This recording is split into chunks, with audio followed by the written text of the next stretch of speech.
Buenos días, soy José Salgado y le doy la bienvenida y las gracias a todos ustedes por su asistencia a la conferencia que vamos a celebrar hoy. La conferencia tendrá el título de Perspectivas económicas y estrategias de inversión. Esta conferencia correrá a cargo de Alicia Coronil, economista jefe de Singular Bank, y de Roberto Soltes, director de estrategia del banco. La secuencia que vamos a hacer será la siguiente. Primero intervendrá Alicia durante aproximadamente unos 15 minutos en los cuales les disertará sobre la macro y a continuación Roberto les contará la estrategia a seguir durante otros 15 minutos aproximadamente. A la terminación de la ponencia, Roberto, ustedes podrán realizar a través del chat que tiene la aplicación cualquier pregunta o duda que tengan. Yo ya, sin más dilación, paso la palabra a Alicia. Muchas gracias por su asistencia. Muchas gracias, José, y bienvenidos a todos a esta conferencia que tiene como objetivo hacer una actualización de nuestras perspectivas económicas y también estratégicas de cara a la segunda parte de este año 2023.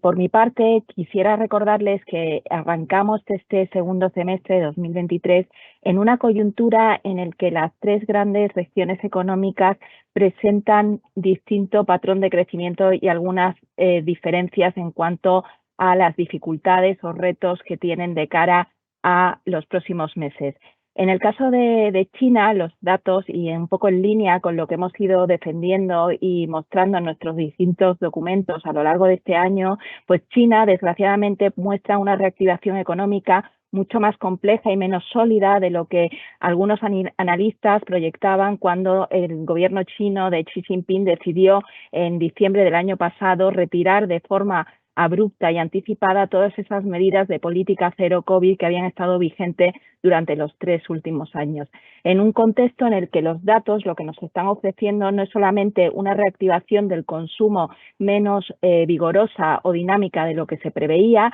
debido, entre otros factores, a los reducidos niveles de confianza de los hogares chinos, pero también a que sigue persistiendo esa crisis en el sector inmobiliario y en un contexto en el que además el sector industrial y exportador de China, que ha sido una de las palancas del crecimiento en los últimos años de la potencia asiática junto al sector inmobiliario, pues muestra también un menor dinamismo, no solamente ante la menor demanda interna, sino ante la desaceleración del comercio mundial.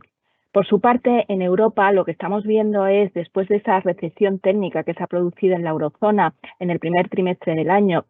en la que se ha confirmado el peor de los escenarios para Alemania, con una recesión técnica también en el primer trimestre, lo que estamos viendo es un repunte de la actividad de forma más acusado en los países del sur de Europa, como es el caso de España, pero también Italia, apoyado precisamente en la relajación de los precios de la energía, pero también en el dinamismo que están mostrando el sector servicio y en el caso de España la balanza comercial española, sobre todo las exportaciones que han superado nuevos récords, tanto en lo que está asociado al turismo, pero también en la exportación de bienes relacionados con el sector agrario, pero también el sector químico y algunos bienes industriales. Con lo cual, estamos viviendo un momento de mayor reactivación de la actividad, pero en un contexto en el que estamos viendo que, a pesar de que se moderan las tasas de inflación general a nivel europeo, siguen persistiendo esas tensiones inflacionistas en el resto de la cesta de la compra que no está asociado a alimentos y a energía, lo cual lo que nos lleva a proyectar es una mayor resistencia a la inflación subyacente a moderarse en los próximos meses y también al hecho de que están aumentando en Europa las tensiones salariales. Y por último, en Estados Unidos, donde no se aprecian señales claras de que efectivamente se esté dando un proceso desinflacionista que permita a la Fed no tener que ir más allá en su proceso de subidas de tipos de interés. Dicho lo cual, lo que nos gustaría resaltar es por qué no se ha producido ese escenario tan adverso que proyectábamos en noviembre del año pasado, en un contexto en el que parecía que Europa estaba abocada a sufrir una recesión económica muy severa debido a que previsiblemente se iba a producir un agravamiento de la crisis energética. En este sentido, nos gustaría resaltar que hay 5 grandes factores. El primero ha sido ese ahorro embalsado durante la crisis, principalmente los 2 primeros años de la pandemia, el 2020 y 2021, por parte de los hogares, que ha servido para proteger de esa pérdida de erosión de renta disponible ante esas elevadas tasas de inflación y ha permitido a las familias no solamente paliar esa pérdida de poder adquisitivo, sino también ha apoyado el consumo, especialmente en el segundo factor, que es un factor sociológico, que en esa necesidad que hemos tenido todos de recuperar el tiempo perdido, de cerrar esas huellas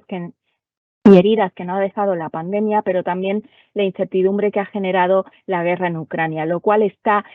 impulsando la demanda no solamente de viajes, sino también de hostelería y de actividades de ocio o donde podamos recuperar ese contacto social perdido a lo largo de los 2 primeros años de la pandemia principalmente. Luego, otro factor que ha permitido mejorar esas expectativas de crecimiento en esta primera parte del año ha sido la sorpresa del clima. Hemos tenido un invierno muy benigno que, junto a esas medidas de ahorro, de eficiencia energética que se han desplegado en Europa y también la menor demanda de materias primas energéticas y de otras commodities realizada por China ante esa ola de Omicron que sufrieron a finales de 2022, pero también en la primera parte del año, han explicado esa relajación de los precios energéticos y han ayudado a moderar las tensiones inflacionistas en lo que se refiere al IPC general. El cuarto factor es que estamos ante los primeros señales de qué implica ese envejecimiento de la población desde el punto de vista del mercado laboral, donde la falta de población activa, unido a que durante los años de la pandemia se han roto los flujos migratorios y también estamos viviendo cambios tecnológicos con una falta de talento que tenga conocimiento en esas áreas vinculados no solamente a la disrupción tecnológica, sino también a la transición energética, está llevando a no solamente a una mayor creación de empleo, sino también a que muchas empresas prefieran retener a sus trabajadores ante la incertidumbre que tienen de poder reemplazar esos trabajadores en el futuro. Con lo cual estamos asistiendo a unos mercados laborales que se están comportando de forma muy resiliente, donde la tasa de desempleo tanto en Europa como en Estados Unidos se sitúa en mínimos históricos y esto también está sosteniendo el consumo de los hogares. Y por último, un factor que ha ido en contra de la labor de los bancos centrales sería el tono fiscal expansivo sin precedente de los gobiernos, no solamente a través del despliegue de los fondos Next Generation o en Estados Unidos también relacionados con el Inflation Reduction Act, sino también con esos estímulos y ayudas directas que han otorgado los gobiernos europeos para paliar la fuerte subida de los precios energéticos tanto a familias como a las empresas más afectadas. Con lo cual nos encontramos con que los bancos centrales se encuentran ante un nuevo entorno donde tienen que controlar la inflación en un contexto muy diferente al que existía en la década de los 80, cuando abordaron también ese repunte de los tipos de interés de forma tan acusada. Y esto es una de las razones que explica por qué todavía no estamos sintiendo de forma muy acusada ese endurecimiento de las condiciones financieras en la economía real. Dicho esto, lo que está claro es que estamos viviendo un nuevo ciclo monetario de carácter restrictivo y que eso va a traer consigo en los próximos meses que vayamos viendo una mayor desaceleración del crecimiento y del comercio mundial, que será sobre todo palpable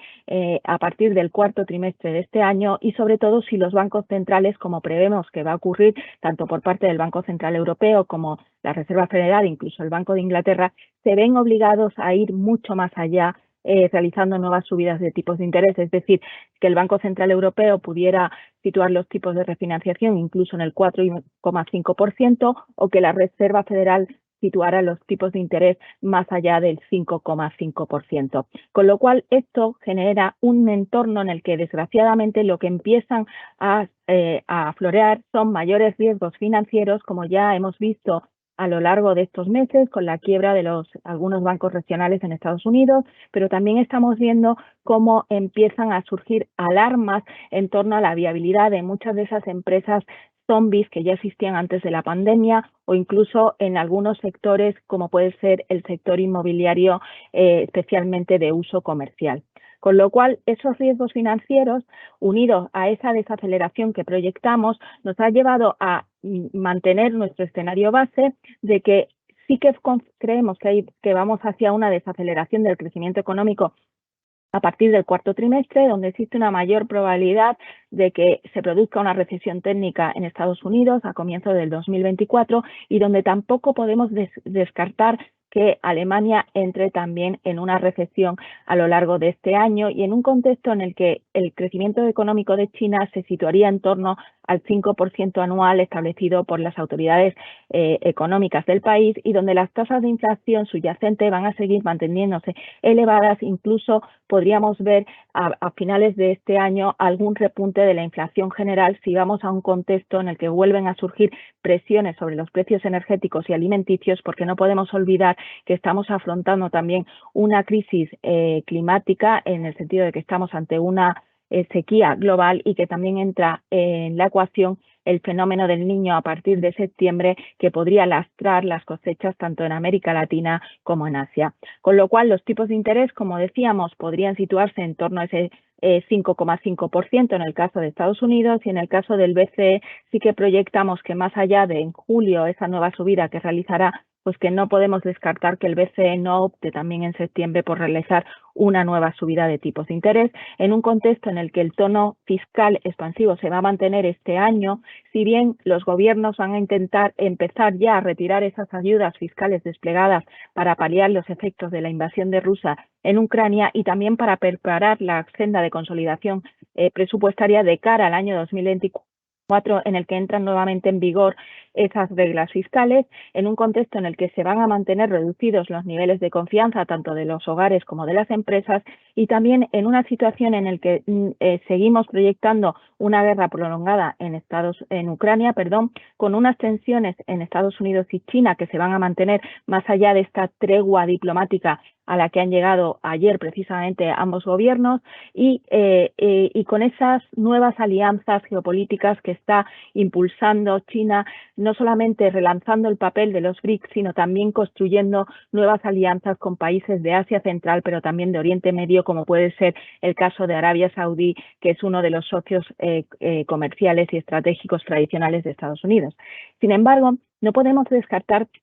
el escenario pueda ser más benigno si es que se sigue manteniendo esta senda de resiliencia en el mercado laboral y también los hogares siguen manteniendo de alguna forma el consumo en los próximos meses, pero esto también iría asociado a que sería más complicado paliar esas tensiones inflacionistas, y esto también daría lugar a que los bancos centrales tuvieran que prolongar este ciclo monetario de corte restrictivo mucho más allá de lo que estamos proyectando. Y por último, un escenario mucho más adverso, donde esta inflación no nos dé tregua, donde haya nuevas sorpresas, no solamente sobre la evolución de la inflación general, sino especialmente de la inflación subyacente, que obliga a los bancos centrales a ir más allá, especialmente de la FED, donde no podríamos descartar que los tipos de interés en el caso de Estados Unidos se situaran en el 6% o incluso en Reino Unido. Con lo cual eso daría lugar a un deterioro mayor de la economía, donde claramente el escenario al que iríamos sería no solamente el repunte de los riesgos financieros, sino también una situación de estancamiento económico en las economías avanzadas y también a un menor crecimiento en la región de Asia-Pacífico. Dicho lo cual, lo que me gustaría destacar es que más allá de esas incertidumbres económicas que existen en torno a qué van a hacer los bancos centrales en sus próximas reuniones, y que no podemos descartar que en la segunda parte del año sigan subiendo los tipos de interés, y cómo va a evolucionar no solo la crisis energética, sino la crisis alimenticia, nos encontramos en un mundo marcado por grandes riesgos o transformaciones geopolíticas, donde estamos viendo que van a perdurar esas tensiones geopolíticas entre Estados Unidos y China, por ver cuál de ellas se erige como la potencia hegemónica a nivel global, en un contexto en el que están tanto Rusia como China intentando configurar un nuevo orden liberal internacional, para lo cual están ganando presencia y poder estratégico en aquellos países que configuran lo que se denomina el sur global, y en un contexto en el que surgen también otras incertidumbres relacionadas con amenazas cibernéticas, las tensiones que están surgiendo no solamente en torno a la frontera de Europa del Este, sino también en los Balcanes, y ese despliegue de armas nucleares que está realizando Rusia en Bielorrusia. Y en una coyuntura en la que claramente existe esa fricción entre democracias y autocracias, porque no podemos olvidar que nuestra visión sobre lo que está ocurriendo en Ucrania, la necesidad de que Ucrania sea el país, por así decirlo, vencedor para preservar ese orden internacional que construimos desde la Segunda Guerra Mundial, pero sobre todo con la caída del muro de Berlín y también con la incorporación de China a la OMC, prevalezca frente a esos valores o esa forma de entender la coyuntura económica, las inversiones y también los retos climáticos y tecnológicos que abordamos de las autocracias. Con lo cual, un escenario plagado de incertidumbres que nos lleva a hablar ya no de un escenario de policrisis, que era lo que planteábamos a principio del año, donde surgen nuevos shocks exógenos, ya fuera vinculado a una nueva ola de la pandemia en China o fuera a la invasión de Rusia en Ucrania, que se van retroalimentando entre sí, dando lugar a nuevos escenarios y nuevas crisis, como fue la crisis energética y la crisis alimenticia. Lo que estamos viviendo es un escenario de permacrisis donde estos retos, estas crisis se cronifican y seguimos sin tener visibilidad hacia dónde van a ir. No solamente me refiero a las implicaciones que van a tener el endurecimiento de las condiciones financieras o la restricción al crédito que se está viendo no solamente en Estados Unidos, sino que empieza a permear también en Europa, o los elevados niveles de endeudamiento global o esas alianzas que se están tejiendo a nivel geopolítico. De ahí que esto nos lleva a proyectar un escenario de mayor riesgo de recesión económica en Estados Unidos a partir del cuarto trimestre, un escenario de estancamiento en el conjunto de la eurozona ante esa dificultad que vive Alemania, que tiene que transformar su modelo productivo, y una potencia asiática, es decir, la segunda potencia del mundo, China, que sigue mostrando una reactivación menos dinámica y mucho más compleja y que le va a obligar al gobierno chino a seguir inyectando no solamente estímulos fiscales, sino también a través de nuevas decisiones de política monetaria expansiva. Dicho lo cual, nuestras perspectivas de crecimiento son, pues evidentemente, un riesgo de que Alemania sufra una recesión económica en el conjunto del año, donde en Estados Unidos ese crecimiento económico en el conjunto del año podría rondar el 0,5%, y con esa gran disparidad de tasas de crecimiento entre los países de la eurozona, lo cual dificulta, junto a la evolución de la inflación, la labor del BCE a la hora de controlar la inflación, donde vemos que desgraciadamente en el año 2023 la inflación, a pesar de que en el caso de España va a estar en torno al 3,5%, va a estar todavía muy alejado en la mayoría de los países de esos objetivos que se han marcado los bancos centrales de controlar la inflación y llevarla a niveles en torno al 2%. Con lo cual, un escenario que lo que nos está diciendo es que ante esas incertidumbres macroeconómicas y un escenario en el que los bancos centrales pueden ir más allá, claramente estamos asistiendo a la reconfiguración de una nueva era donde seguimos manteniendo esa visión de que frente a estas incertidumbres también surgen retos y oportunidades en torno a esas 5 Ds que están marcando esos nuevos paradigmas, como son la digitalización, la descarbonización, el efecto de la demografía, la desglobalización y el proceso de desconfiguración del orden internacional que conocíamos. Y por mi parte, estas eran algunas de las reflexiones que quería compartir con ustedes esta tarde, y cedo la palabra a Roberto Scholtes para que le explique la parte de estrategia. Muchas gracias. Gracias, Alicia. Buenos días, muchísimas gracias por conectarse. Hoy estamos publicando el documento que actualiza las perspectivas económicas y la estrategia de inversión para el conjunto del año. Ha sido un periodo en el que hemos mantenido una estrategia de inversión prudente. Hemos estado con duraciones cortas en la renta fija, hemos estado infraponderando la renta variable, porque veíamos dos grandes discrepancias entre nuestro diagnóstico, nuestra visión y la que estaba descontando el mercado. Por un lado, una expectativa de que las políticas monetarias pronto se irían a girar, que la Reserva Federal estaría rebajando ya sus tipos con bastante rapidez en la segunda parte de este año, y por otro lado una complacencia respecto a la evolución de la economía y de los beneficios empresariales. Pues bien, lo que ha sucedido en el último mes y medio ha sido un ajuste de las expectativas respecto a la política monetaria, pero no se ha corregido todavía la visión sobre el ciclo y los beneficios empresariales. ¿Esto qué significa? Que nosotros vamos adaptando nuestra estrategia de inversión en la medida que el mercado se va acomodando a estas condiciones. Ahora mismo el mercado ya descuenta que El mercado ya descuenta que la Reserva Federal va a estar por encima del 5% hasta final de este año y que luego rebajará los tipos de una forma gradual. Esto nos da por fin la oportunidad para terminar de construir las carteras de renta fija, pero no todavía en el crédito. Sí que hemos aumentado la duración en la deuda pública. Lo que queremos es fijar, amarrar unas rentabilidades que consideramos muy atractivas a medio plazo y, sin embargo, todavía no se ha producido el repunte que prevemos de los diferenciales crediticios cuando se produzca esa desaceleración económica y esa caída de los beneficios empresariales. En consecuencia, seguimos infraponderados en la renta variable y lo que vemos son oportunidades de ajuste dentro de la renta variable, yéndonos hacia esos mercados, hacia esos sectores, hacia esos segmentos que están en valoraciones que creemos que son razonables, que son confortables, que ya tienen en buena parte descontado ese posible bache económico y que nos parece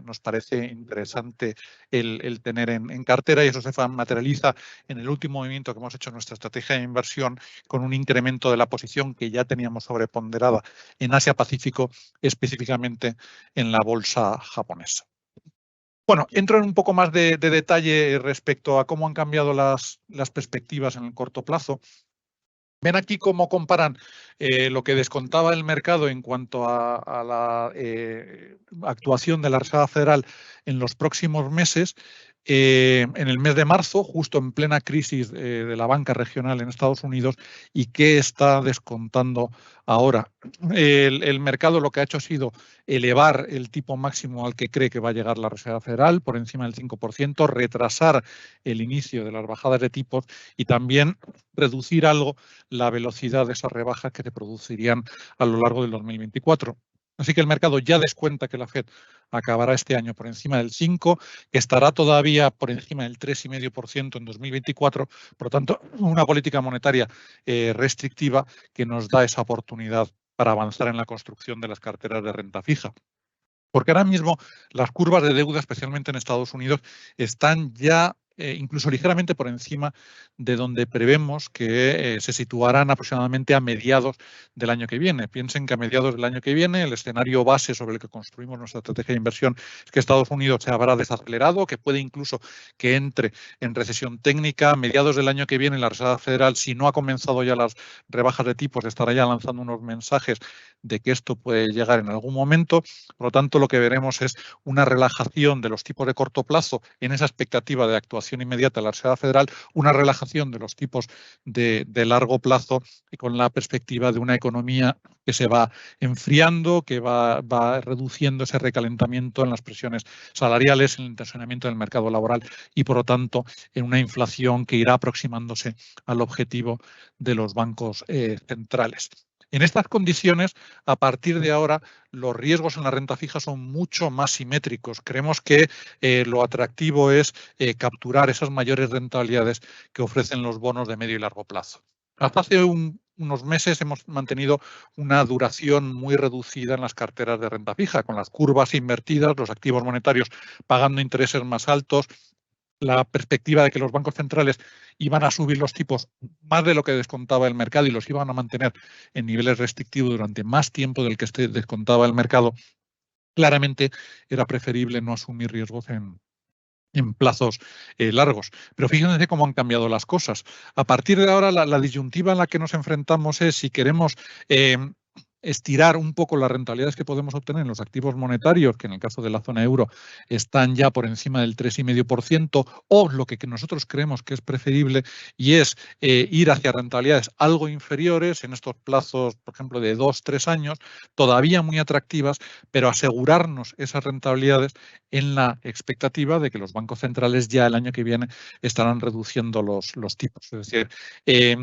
los activos monetarios pagan más, pero durante poco tiempo, en 2024, esas rentabilidades estarán descendiendo. Así que estamos reduciendo, estamos alargando la duración de la renta fija, también con otro elemento que nos parece muy interesante. Y es que los bonos a medio y largo plazo diversifican las carteras. Lo que nos permiten es también protegernos parcialmente de las pérdidas que se podrían producir en el crédito o en la renta variable si se produce el escenario adverso que antes explicaba Alicia, en el cual tenemos una economía más recalentada con unos bancos centrales que tienen que ser inicialmente más agresivos, pero que al final nos conducen a una recesión global en donde ahí sí que habría un efecto refugio de descenso de los bonos a largo plazo. Así que con esos dos atractivos, el amarrar unas rentabilidades que consideramos atractivas en plazos intermedios, buscar la diversificación en plazos largos, estamos ahora mismo con duraciones medias de la renta fija, que nuestra estrategia de inversión está alrededor de los 3 años y medio. Pero este movimiento lo hemos hecho en la deuda pública y todavía no en los bonos corporativos, porque como ahora mismo explicaré, lo que estamos esperando es una desaceleración económica que arrastrará a los beneficios empresariales en un periodo en el que aumentan los costes salariales y los costes financieros, donde el efecto de apalancamiento operativo de la reapertura va quedando atrás y esto estamos convencidos de que se va a acabar trasladando en un incremento de los diferenciales crediticios. Todavía es algo que no se ve en los diferenciales crediticios medios de los bonos que cotizan en el mercado, pero nuestros especialistas están detectando ya muchos signos adelantados de ese deterioro de la solvencia de las compañías más frágiles, más vulnerables, que muchas veces no tienen esa capacidad de diversificar su financiación accediendo a los mercados de capitales, emitiendo bonos o dependiendo de los bancos. Y lo más llamativo es lo que muestra este gráfico, y es que ahora mismo en Estados Unidos los bancos el coste de su financiación cuando emiten bonos es superior al tipo de interés al que se financian las compañías no financieras. Y esto al final típicamente se acaba ajustando con unos bancos que también encarecen la financiación de las empresas a las que prestan, que se produce un acomodo con un incremento de los diferenciales crediticios. Por lo tanto, creemos que vamos a encontrar un mejor punto de entrada para tomar más riesgo de crédito, para alargar los vencimientos, para incrementar el peso del high yield. Los diferenciales crediticios todavía podrían aumentar algo. Estamos hablando de quizás 30 puntos básicos en el grado de inversión, 80 puntos básicos en el high yield. Así que ahora mismo los retornos netos que estamos esperando obtener en un horizonte de 12 meses son superiores en el crédito que en los activos monetarios, también en la deuda pública. Pero si lo ajustamos por riesgo, si tenemos en cuenta la volatilidad que podemos sufrir, el efecto negativo temporal por el repunte de los diferenciales crediticios, estamos por el momento muy concentrados en bonos corporativos de alta calidad, en grado de inversión en plazos intermedios, muy concentrado el high yield en plazos cortos. Ya tendremos una mejor oportunidad para aumentar la exposición en plazos más largos o en emisores de más baja calidad. En cuanto a las divisas, está siendo un año tranquilo en los mercados de divisas y tampoco esperamos grandes variaciones en los próximos meses, porque las políticas monetarias en las economías avanzadas están moviéndose con mucha sincronía. Al final son los diferenciales de tipos de interés los que fundamentalmente mueven a los mercados de divisas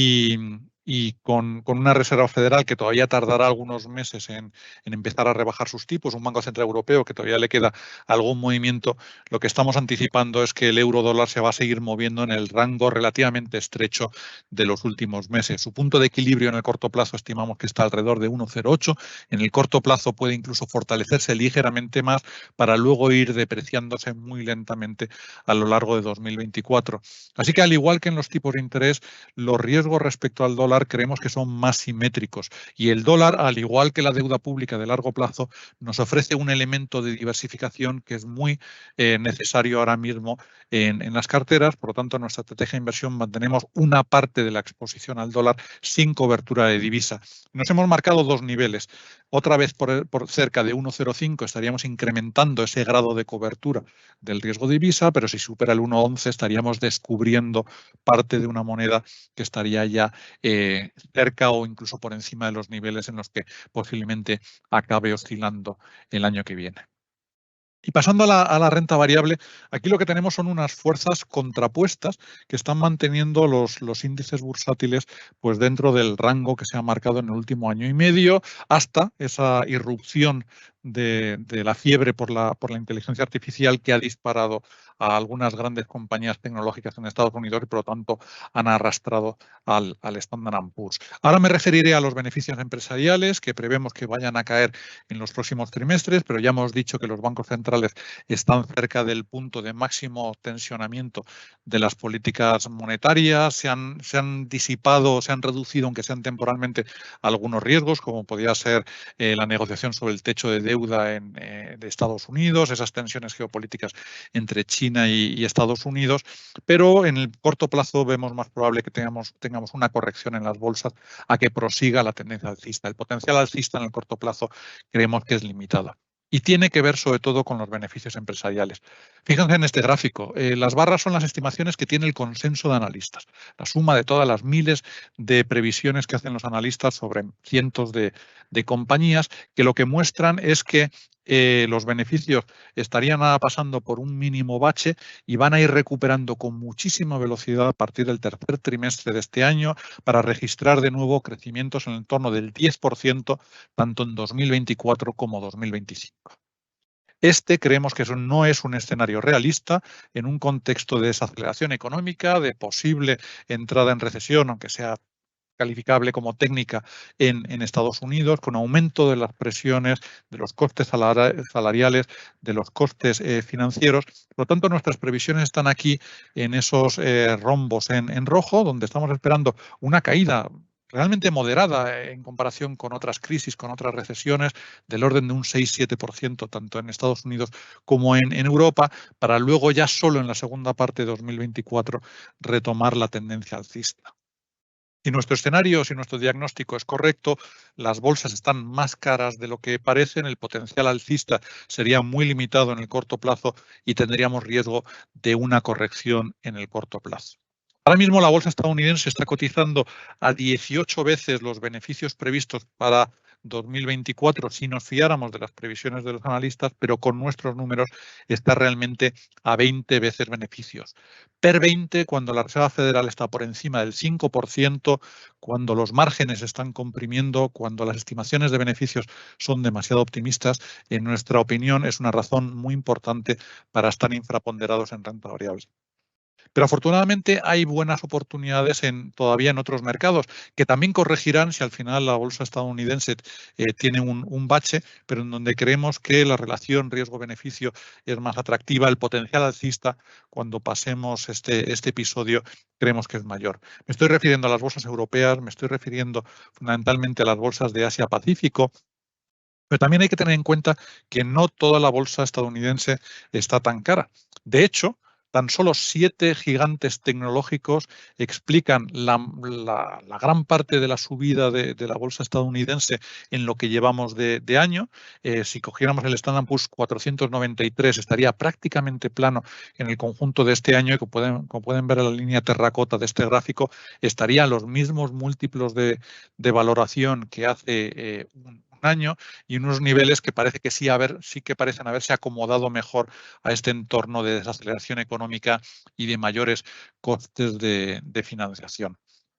Pero, por supuesto, el mercado donde ahora mismo estamos sesgándonos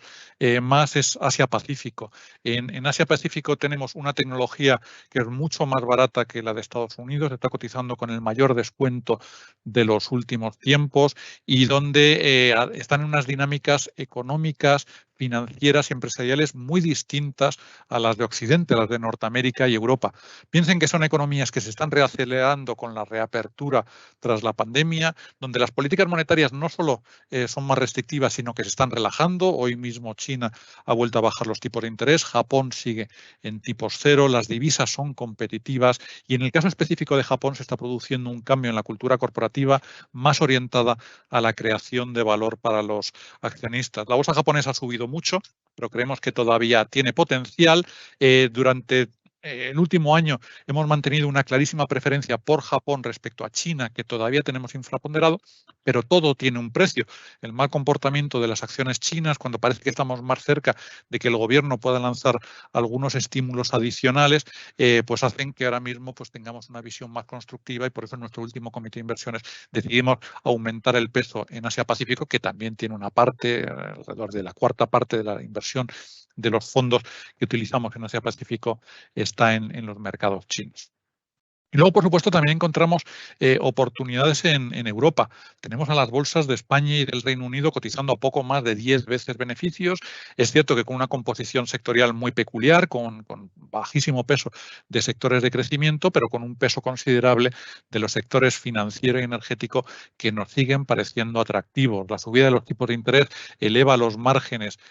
bancarios, un sector que está volviendo a unos retornos sobre el capital que por lo menos cubre ese coste del capital, algo que no está reconocido en las valoraciones actuales, y por lo tanto mantenemos esa preferencia por la banca y por las petroleras en Europa. El petróleo seguirá algo débil, algo por encima de los $70 probablemente en los próximos meses, pero también decidida la cotización por la OPEP, y son niveles en los que las petroleras son tremendamente rentables.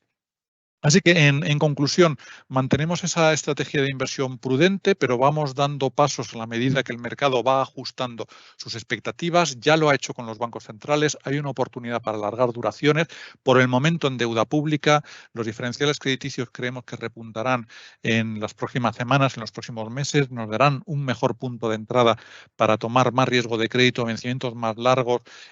sobre todo en el high yield. Y en la renta variable, pues por un lado estamos esperando una corrección que nos permita ir moderando la infraponderación, y por otro lado estamos aprovechando esas discrepancias en valoración relativa entre unos activos, entre unos sectores y otros, entre unos mercados y otros, para ir sesgando la renta variable hacia Asia-Pacífico. Y con esto he terminado. Por supuesto, les estarán enviando este documento de actualización de las perspectivas económicas y de la estrategia de inversión pues esta misma tarde. Y ahora vamos a abrir el turno de preguntas.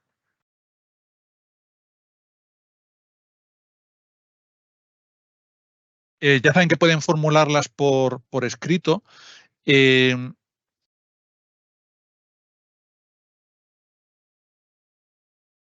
Veo que hay una primera que es muy específica. Preguntan si es un buen momento para entrar en empresas de generación de energía a través del hidrógeno y su relación con los microchips Intel. Vamos a ver, estamos en plena transición energética, las inversiones van a ser inmensas, en parte financiadas por Next Generation en la Unión Europea y por el plan de inversión, lo que se llamó el Acta de Reducción de la Inflación en Estados Unidos, y esto lo que hace es que la inversión en infraestructuras energéticas, en las grandes compañías energéticas, tenga ese elemento de crecimiento adicional que hace que sean sectores que nos parezcan atractivos. La revolución del hidrógeno está todavía bastante lejos en el tiempo. Es algo que tenemos reflejado en nuestra inversión en megatendencias, en los fondos de megatendencias o las compañías que seleccionamos, pero por el momento creemos que lo más oportuno es aprovechar ese crecimiento que ya se está produciendo, que creemos que no está íntegramente incorporado en las valoraciones en los sectores energéticos tradicionales.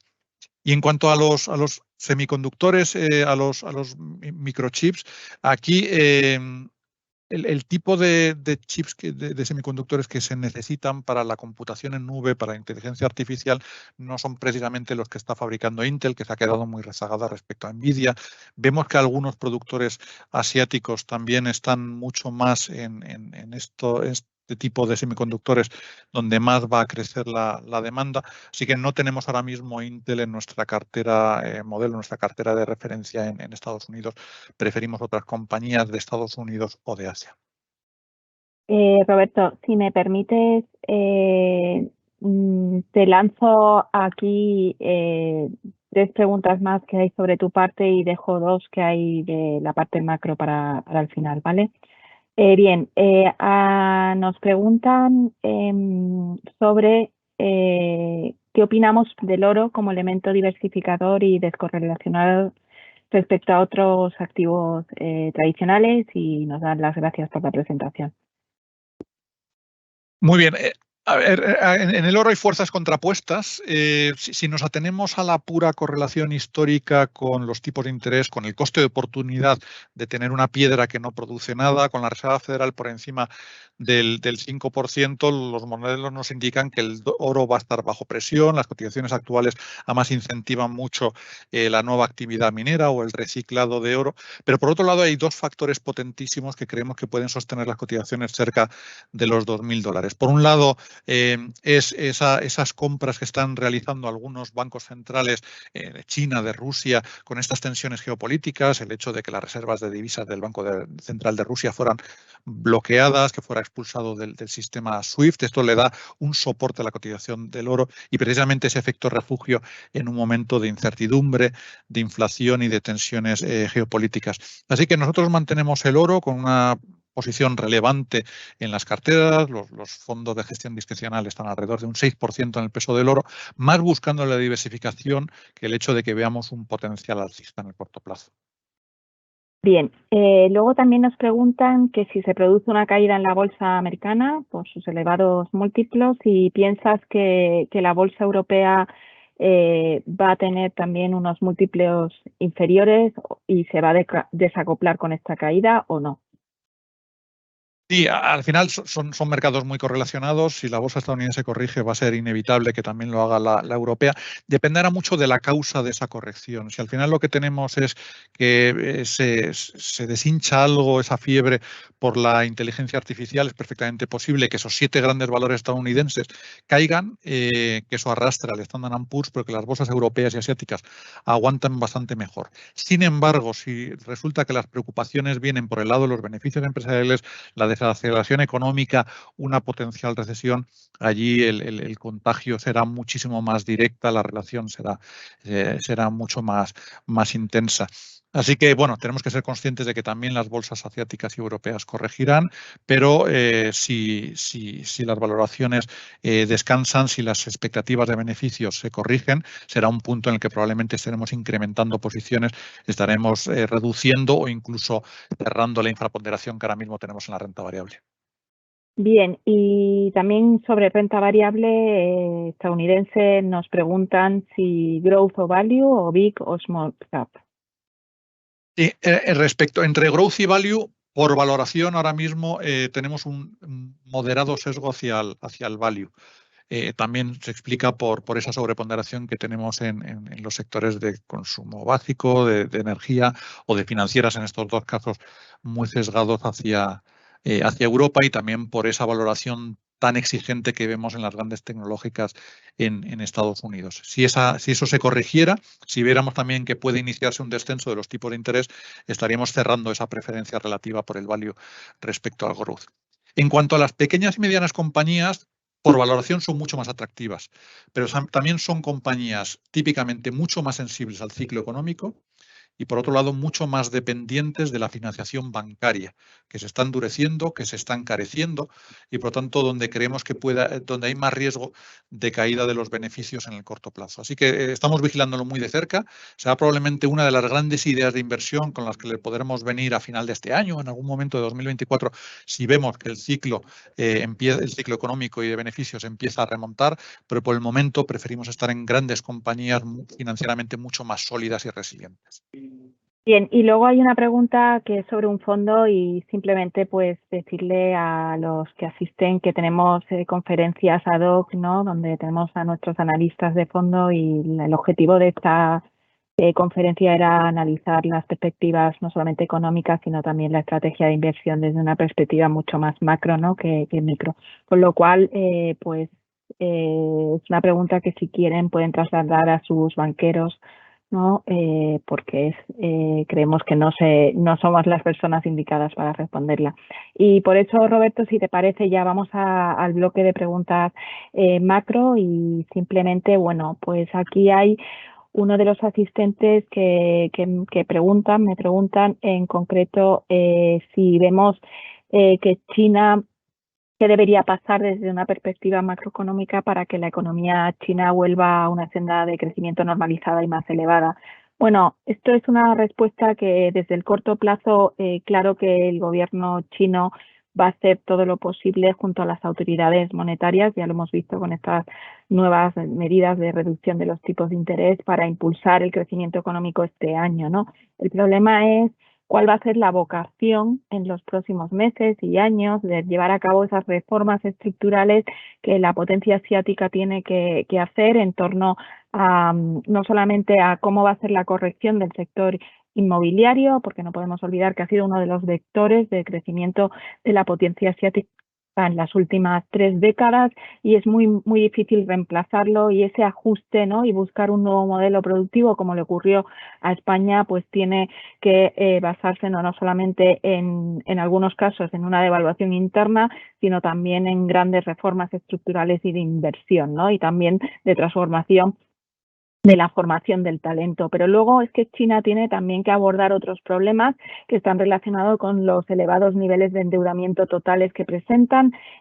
Tanto a nivel global, la potencia asiática debe 3 veces aproximadamente lo que produce en un año, y luego tiene el reto demográfico de una sociedad muy envejecida, y siempre me gusta recalcar que esto no solamente presiona el crecimiento potencial a la baja, sino que también para que un país siga generando un crecimiento sólido, estable y pueda elevar el crecimiento potencial, tiene que abordar no solamente la productividad, sino también es indispensable la calidad institucional y la mayor libertad, por así decirlo. Con lo cual, pues ahí está el reto de China de si realmente va a querer abordar también transformaciones que ofrezcan más seguridad jurídica y certidumbre y efectivamente vayan hacia ese modelo de economía de mercado, ¿no?, también relacionado con las instituciones y la libertad empresarial. Bien, luego hay una pregunta también relacionada donde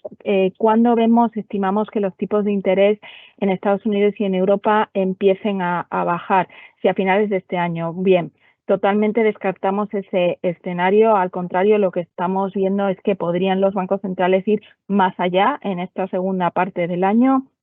Como hemos comentado en mi presentación, no habría que descartar que el Banco Central Europeo se vea obligado a situar el tipo de refinanciación en un 4,5%, incluso que la FED vaya más allá del 5,75%, incluso el Banco de Inglaterra podría llegar a un 6%, al contrario. ¿Y cuándo va a empezar esa rebaja de los tipos de interés? Bueno, yo creo que aquí se mezclan muchas cosas, ¿no? Pero lo más importante va a ser si efectivamente vamos a una recesión económica que al final no es suave o moderada, sino que vamos a un entorno donde la recesión económica es más profunda, pero en el cual pues previsiblemente no veríamos unas tasas de desempleo tan elevadas como las que se produjeron en la crisis financiera del 2008. Y luego, para terminar, también hay una pregunta sobre cómo vemos las perspectivas en América Latina. Bueno, es muy interesante también esta pregunta, porque efectivamente en América Latina estamos viendo cómo de hecho no solamente están afectados por esas tensiones inflacionistas y cómo también los bancos centrales han optado por un endurecimiento de las condiciones financieras. Es verdad que algunos de ellos han optado ya por pausar el proceso y ver cómo siguen evolucionando esas tensiones inflacionistas en el conjunto del año, pero también es importante resaltar que sus perspectivas de crecimiento para este año también van un poco moduladas a la baja ante esa moderación de los precios de las commodities, principalmente las energéticas, que penaliza a muchos de esos países exportadores, pero también en un contexto en el que estas tensiones geopolíticas también están penalizando a América Latina, porque no debemos de olvidar que precisamente es China y Rusia las que han ganado protagonismo, sobre todo China a nivel de inversión, de despliegue de desarrollo de infraestructuras, de control o de accionariado de compañías. Y esto evidentemente en un contexto en el que estamos viendo cómo la situación política de América Latina, lejos de estabilizarse, pues estamos viendo un repunte de las tensiones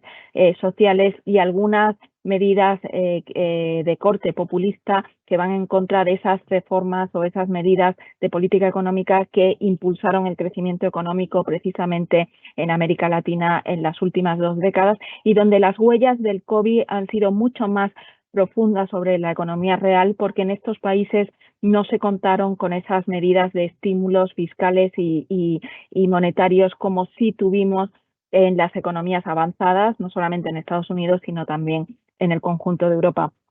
Con lo cual es unas perspectivas de cautela, donde claramente también América Latina lo que refleja es la necesidad de reformas estructurales y también de ir a un modelo que garantice la estabilidad política y también la seguridad política. Por eso el continente o la región geográfica que sigue liderando el crecimiento económico va a ser Asia-Pacífico, no solamente por el crecimiento de China en torno al 5%, pero fíjense ustedes que ese crecimiento se modera respecto a lo que tenía China hace unos años, donde no solamente rondaba el 9%, sino ante las perspectivas que abre el crecimiento económico de India, que se erige como uno de los nuevos actores en la región, con un gran despliegue de necesidad de infraestructuras, con una población muchísimo más joven y con la potencia que les da también el tener un sistema democrático donde existe un mayor grado de predictibilidad sobre por dónde van las medidas de política económica, unido al talento, a la formación que tiene el talento indio, mucha parte de ello en temas muy vinculados con la tecnología, como pueden ser los conocimientos matemáticos y el conocimiento del inglés. Y junto a las oportunidades que abren otros países, como podría ser Indonesia o también incluso economías avanzadas como Australia o Corea del Sur o Japón, donde el mayor reto para estos dos países que he citado es el reto demográfico, ¿no? Donde, como ustedes saben, pues Corea del Sur tiene un crecimiento demográfico con la menor tasa de natalidad entre los países de la OCDE, y eso, lógicamente, sí que es un reto a futuro en términos de crecimiento potencial. Y por nuestra parte,